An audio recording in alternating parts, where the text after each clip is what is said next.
Guys, ഞാൻ first time salmon ഫിഷിൻ്റെ recipe ഇന്ന് ഉണ്ടാക്കി ട്രൈ ചെയ്യാൻ പോവാണ്. ഞങ്ങളിതിനു മുന്നേ സാൽമൺ ഫിഷ് കഴിച്ചിട്ടേയില്ല. ഞാനാണെങ്കിലും ആലിവാവയാണെങ്കിലും ഞങ്ങൾ ട്രൈ ചെയ്തിട്ടില്ല, കഴിച്ചിട്ട് കൂടിയില്ല കേട്ടോ സാൽമൺ ഫിഷ്. അപ്പോൾ ഇപ്രാവശ്യം ചേട്ടൻ നെസ്റ്റോയിൽ ഫിഷ് വാങ്ങാൻ പോയപ്പോൾ സാൽമൺ ഫിഷുമായിട്ടാണ് വന്നത്. അപ്പോൾ ചേട്ടനറിയില്ല ഈ സാൽമൺ ഫിഷ് പ്രത്യേക രീതിയിൽ വേണം കുക്ക് ചെയ്ത് കഴിക്കാനെന്നൊക്കെ. എനിക്ക് അതിനെക്കുറിച്ച് വലിയ ധാരണയില്ലാത്തതുകൊണ്ട് ഞാനും വാങ്ങാറില്ലായിരുന്നു. പക്ഷേ ഇപ്രാവശ്യം നമുക്ക് സാൽമൺ ഫിഷാണ് കിട്ടിയിരിക്കുന്നത്. അപ്പം ഞാൻ പറഞ്ഞു ഓക്കെ ഫൈൻ, നമുക്ക് നല്ല രീതിയിൽ തന്നെ ഇത് കുക്ക് ചെയ്തെടുക്കാം. ബട്ട് എനിക്ക് കുക്ക് ചെയ്യാൻ അറിയില്ല സാൽമൺ ഫിഷ് എങ്ങനെയാണെന്ന്. അതുകൊണ്ട് ഞാൻ യൂട്യൂബിൽ സെർച്ച് ചെയ്തു. ഞാനപ്പോൾ അപർണ തോമസിൻ്റെ ഒരു വീഡിയോ കണ്ടു, പിന്നെ വേറൊരു വീഡിയോയും കണ്ടു. അപ്പോൾ അപർണ തോമസിൻ്റെ വീഡിയോ കുറച്ചുകൂടെ ജ്യൂസി ആയിട്ടുള്ള സാൽമൺ ഫിഷ് കുക്ക് ചെയ്യുന്നതാണ്. മറ്റേ വീഡിയോ അങ്ങനെ ജ്യൂസി അല്ല, ബട്ട് അതും നല്ലതായിരുന്നു. കണ്ടിട്ട് എനിക്ക് രണ്ടും ഇഷ്ടപ്പെട്ടു.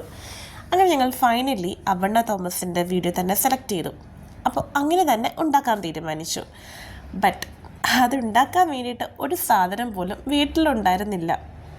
Fresh cream, milk, butter, parsley ഒന്നും എൻ്റെ വീട്ടിൽ ഞാൻ വാങ്ങി വെച്ചിട്ടേ ഉണ്ടായിരുന്നില്ല.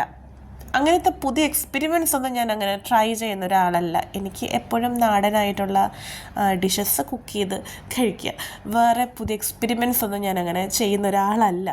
അങ്ങനെ ഫൈനലി നമ്മുടെ വീട്ടിൽ പാഴ്സ്ലിയും നമ്മൾ വാങ്ങി വെച്ചു. സോ ഇനി നമുക്ക് കുക്കിങ്ങിലേക്ക് പോകാം. അപ്പോൾ ഇത് കുക്ക് ചെയ്യാൻ വളരെ സിമ്പിളാണ് ആക്ച്വലി. ഈ 4-5 ഇൻഗ്രീഡിയൻസേ ഉള്ളൂ. പക്ഷെ നല്ല ശ്രദ്ധിച്ച് വേണം ഇതെല്ലാം കുക്ക് ചെയ്തെടുക്കാൻ. ഫൈനൽ റിസൾട്ടിന് വേണ്ടിയിട്ടാണ് ഞാൻ വെയിറ്റ് ചെയ്യുന്നത്. ഈ കുക്കിംഗ് എത്രയും സ്പീഡപ്പ് ആക്കാം അത്രയും സ്പീഡിലാണ് ഞാൻ ആക്കിക്കൊണ്ടിരിക്കുന്നത്. കാരണം എനിക്ക് അതിൻ്റെ ഫൈനൽ റിസൾട്ട് കാണണം, അത് ടേസ്റ്റ് ചെയ്ത് നോക്കണം, തൃപ്തിയാവണം. അതിന് വേണ്ടിയിട്ട് ഞാൻ മാക്സിമം സ്പീഡിൽ ഇതെല്ലാം ചെയ്തുകൊണ്ടിരിക്കുകയാണ്. പിന്നെ സാൽമൺ ഫിഷ് ഞാൻ വീഡിയോസിലൊക്കെ കണ്ടപ്പോൾ ഇങ്ങനെയല്ലായിരുന്നു, വേറൊരു നല്ല ഭംഗിയുണ്ടായിരുന്നു അതിനെ കാണാൻ. പക്ഷേ എൻ്റെ സാൽമൺ ഫിഷ് ഇങ്ങനത്തെ ഈ ഒരു മോഡലാണ് എനിക്ക് കിട്ടിയത്.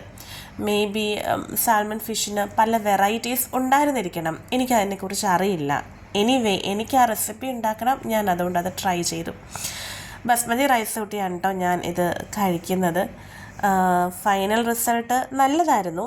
അപ്പോൾ എനിക്ക് മനസ്സിലായത് സാൽമൺ ഫിഷ് കഴിക്കുമ്പോൾ റൈസ് യൂസ് ചെയ്യാതെ, അതായത് ഈ റെസിപ്പിയാണ് ട്രൈ ചെയ്യുന്നതെങ്കിൽ റൈസിൻ്റെ കൂടെ കഴിക്കാതെ പ്ലെയിനായിട്ട് ഈ സാൽമൺ ഫിഷ് ഇങ്ങനെ കുക്ക് ചെയ്ത് കഴിക്കുന്നതായിരിക്കും ഏറ്റവും ബെറ്റർ.